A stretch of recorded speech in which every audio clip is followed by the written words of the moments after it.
Hello there, just thought I'd do a quick update and bring everybody up to speed with developments and some new articles and a couple of new videos that I've uploaded recently on YouTube. So I'll start with the articles to begin with.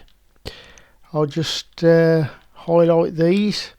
This is the second part to quite an extensive article I've done on Flight 11 and a lot of the data surrounding the evidence that was still airborne and flying to Washington and why it was flying to Washington.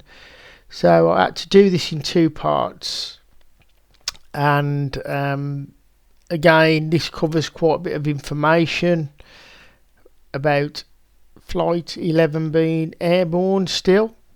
Again, this is based on some concrete evidence to do with the emergency locator transmissions that wasn't activated when the plane crashed.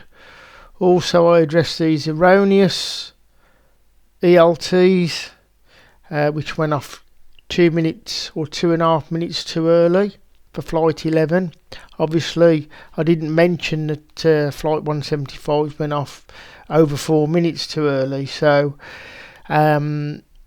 the thing about this, which I've mentioned many times, which still doesn't seem to be sinking in for people, is that you cannot manually activate an ELT in a Boeing 767, which Flight 175 and Flight 11 were. They were the aircrafts. It's a different ELT that's installed into them. They're like an automatic. You do not have a switch to activate it like you do on the smaller ones in the smaller aircrafts, which they have toggle switches and all sorts. I've mentioned this I don't know how many times now, but I keep getting the same sort of arguments. But there was no ELTs for the 4 flights on 9/11. This is backed up by Paul Thumser in his interview, which I've put there, the relevant information. I've also got the segment that I edited together addressing the ELTs officially, along with the NTSB, who just so happened to leave it blank, because if you don't commit to an answer, you're not lying, are you? So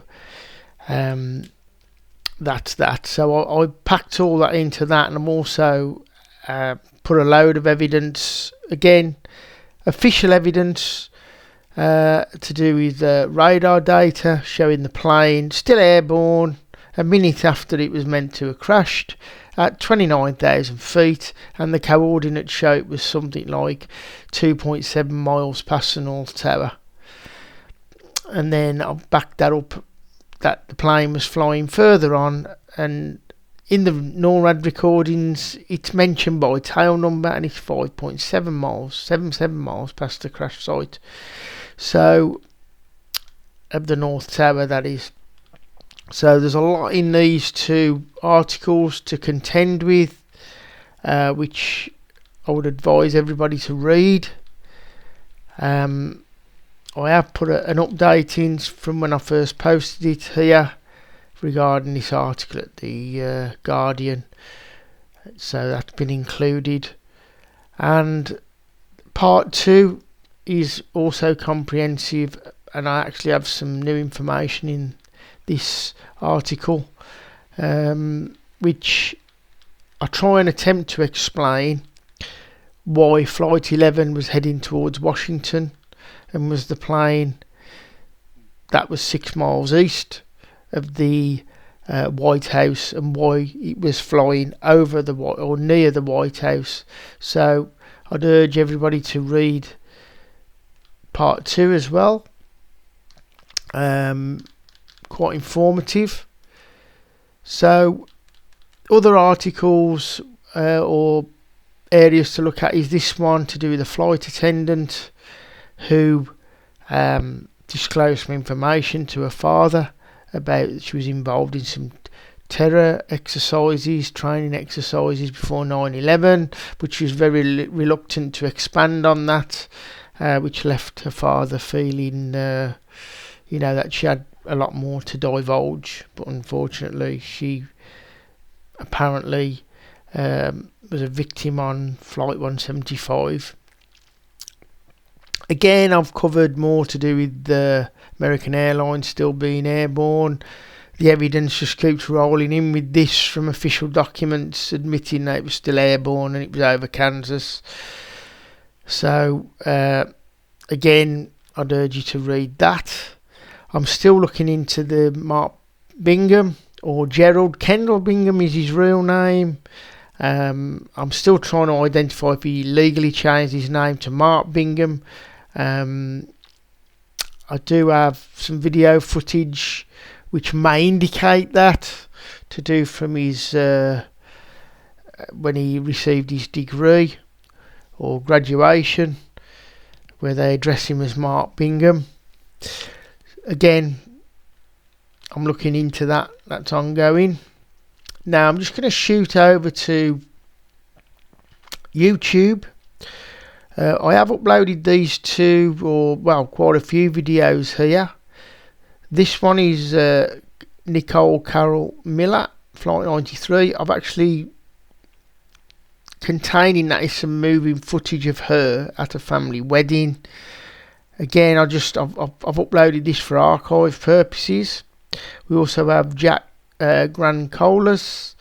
He spoke about no background noise on his wife's phone call, Lauren's phone call. And also I've put these together, which is again moving pictures to show a physical person.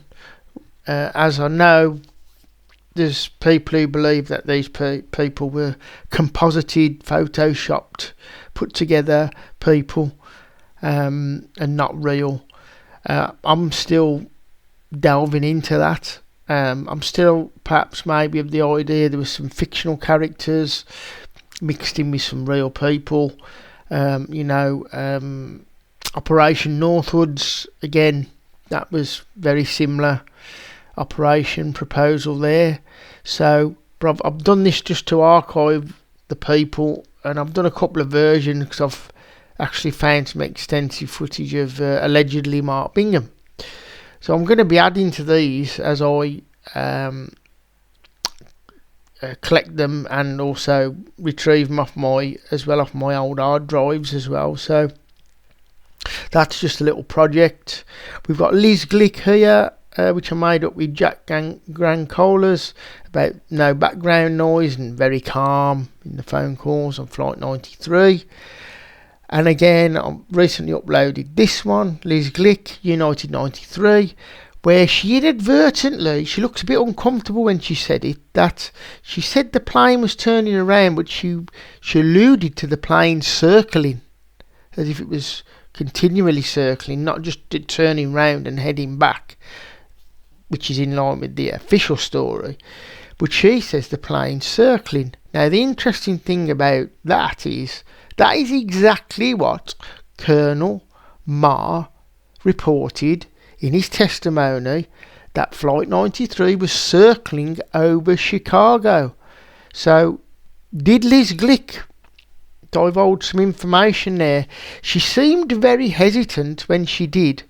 Her hand went up to her mouth as if, oh, should I have said that? And I don't recall her ever really divulging that information on other interviews. There may be some, but I haven't come across them, so that's an area perhaps you guys may come across and let me know. But I don't recall her ever saying that the plane was circling, or she was told by her husband that the plane was circling. So that was a new one on me, and it immediately took me to the evidence I found with Colonel Marr, who was officially on record of saying Flight 93 was circling over Chicago. Now, why that is significant is because the ACARS data for Flight 93 shows it was last receiving messages on the ACARS was over Champaign, Illinois, which is very, very close to Chicago. So, again, all relevant. Now, this recent video I uploaded yesterday is I jumped onto the 9/11 Boston truth group on May the 29th. and they had a special guest on, Rebekah Roth. Now, I've got certain opinions about Roth. I've looked at her evidence and, well, alleged evidence, very fictionalised, and a lot of people get mixed up that as if it's factual evidence when it's actually fictionalised evidence, and she has a very, very broad licence with what she puts in those books, which is fiction, but it blurs the line as if it's a fact. And many people throw these facts at me. Well, the 4 planes landed at Westover. Rebekah Roth proves this. Well, she hasn't. So I jumped on the call and I put that question to her with the evidence that I've been writing about now for quite a long time, to do with the ACARS, DCC radar, ELTs, showing that none of the 4 planes allegedly that were named, they all seemed, according to official telemetry data, to be airborne at the time of the crashes. Now, that is impossible if those planes crashed into the 4 targets. So this isn't my opinion, this is the evidence I put forward from official evidence, telemetry data, official documents that were declassified. I've put all that information together. I'm not claiming that I own all the information. There's been some great researchers in the past. I want to make this point because, this is a very important point. I have collated a lot of other early researchers' information that was very fractured, where you'd have a little bit of information over here, a little bit of information over there, but it was very separated. What I've tried to do is, over the years, is collate the information that I've pulled together, which creates a picture, which I've presented to all the people on my Substack or on my old blog, and I've tried to present that information in a coherent format and build a picture of what happened with the planes. So yes, I've done a lot of my own research, but I want to make it clear that there's a lot of research that was done a long time ago that's been forgotten about, which is what I mentioned in the germ warfare podcast, and I've tried to bring that fractured research which helps complement my own research. So I have to compliment a lot of those early researchers, which I list in the sidebar, just as a tip of the hat to them. So I've also had, there's been some researchers lately who have fed information to me again. That's been really helpful, and any information is helpful, and it helps me to look into things further. But the Rebekah Roth, just to go back to the Rebekah Roth, I did ask her about the evidence that I put forward to do with ACARS, ELTs, DCC radar, etc., showing the planes that were still airborne at times of the crashes. Now, because she said that the 4 planes landed at Westover. Now, I've never seen any evidence to prove that. All I know is it's Rebekah Roth saying that. So I thought I'd pose that question to her. I wasn't particularly happy with the response because she seemed to, I don't want to be like nasty or anything like that. She seemed to waffle on about other things which were irrelevant. She had quite a long time, 8 minutes in her response, and it left no time for me to cross-examine what she'd told me. So I felt that was a bit unfair, really. And it sort of give a carte blanche to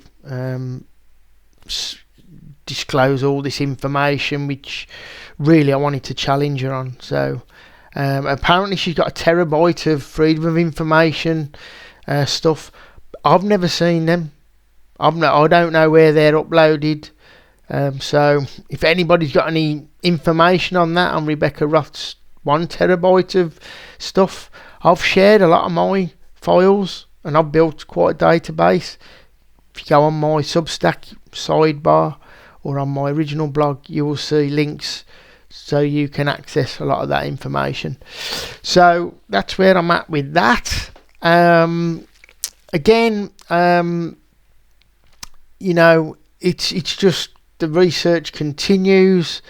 There's only so many hours in the day, but I just needed to do this update. I may post another video interview soon that I've done a few months ago with William of That's Life, but not as we know it. So I may post that soon. Although it's not just talking about the 9/11 planes, it's other research that I've been involved with as well, and other interests I've had. So I'm going to leave it there. Like I say, go and give the other articles a read at my Substack. I think you'll get a lot out of it. And just to mention, I keep getting these comments about I'm wasting my time doing this research about the planes because apparently there weren't any. Yeah, to some degree I agree with that, but not wasting my time. But I agree that the 4 named planes wasn't where we were told they were on 9/11.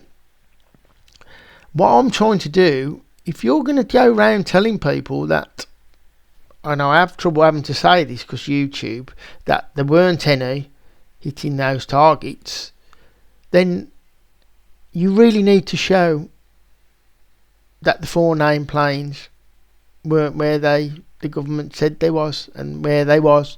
So that's what I've been trying to do. I've been trying to build a case, because it's okay telling people this and normies, but you always get the question, well, where did they go?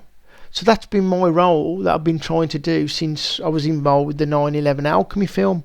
I know how they pulled off this illusion with the planes. I totally understand that because they've got the technology to do it. And when I say the technology, I'm not referring to remote controlled planes either, because that is another PSYOP, unfortunately. And again, unfortunately, Dan Hanley doesn't want to address ACAR's data, doesn't want to address the ELT data, and he certainly doesn't want to address the DCC radar data either. So that is very disappointing. Obviously he's on his journey, but he just will not address that data. He keeps churning this out about remote controlled planes. So that's where he's at. And that's fine, but I'm on a totally different page to that. I'm trying to demonstrate to people official evidence which is concrete, which is telemetry data, which really conflicts with what we've been told, and really paints a picture of where those planes were at the times of the crashes. So that's where I feel my job is. I feel like there's a lot of smoke screening going on, like I say, with remote control planes, all very nice. But I want the evidence of where them planes was. And that camp is not telling me where them planes are. So that's what I'm trying to demonstrate to everybody. So that's the case I'm building. If anybody's wants to tell me there weren't any that crashed, what we were looking at in the videos, etc., go and watch 9/11 Alchemy. It's 3 hours long. That was put out in 2018, and you'll see I'm on that same page. So just because I'm doing this research doesn't mean that I believe that real planes actually crashed into the buildings, because that's up for a big debate. But like I say, you'll get a lot out of the 9/11 Alchemy film. So I just wanted to clarify that, and hopefully I'll be back soon. If anybody's got anything to send, please just put in a comment or go to my Substack, contact me, and I'll try and get back to you as soon as I can. So have a great day all, and I'll speak soon. Bye for now.